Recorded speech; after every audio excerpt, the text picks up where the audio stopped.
বিসমিল্লাহির দুর্গাপুর ইউনিয়ন ৪ নং word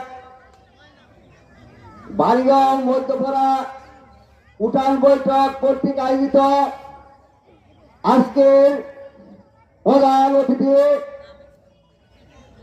Durgapur union কৃতি সন্তান সাবেক কাপাসিয়া উপজেলা পরিষদের চেয়ারম্যান,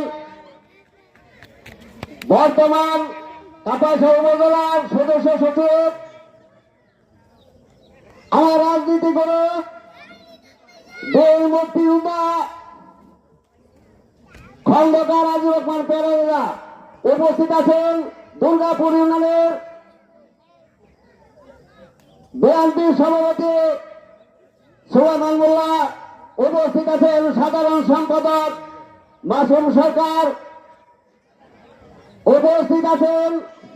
সাবেক কাপাসিয়া উপজেলার যুবদলের সভাপতি কাকন ভাই, সকল অঙ্গ সংগঠনের নেতৃবৃন্দ, সম্মানিত মুরব্বিয়ান, আমার মা বোনেরা, সবার প্রতি আসসালামু আলাইকুম ওয়া রাহমাতুল্লাহি ওয়া বারাকাতুহু। আজকে বক্তৃতার সময় নাই, বক্তৃতা দিব না, বক্তৃতা মূল্যবান বক্তৃতা দিবেন আমার নেতৃবৃন্দ।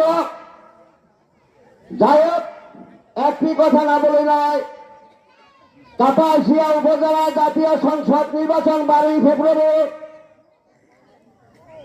মরহম ব্রিগেডিয়ার আসাম হান্নান শাহ সুযোগ্য উত্তরসূরি শাহরিয়াজুল হান্নান শাহ ডানে শেষ প্রতীক দিয়ে এমপি নির্বাচন করছেন।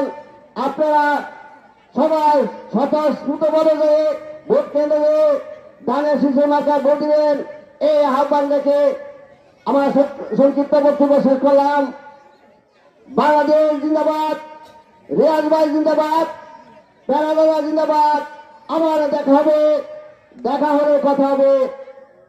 ধন্যবাদ।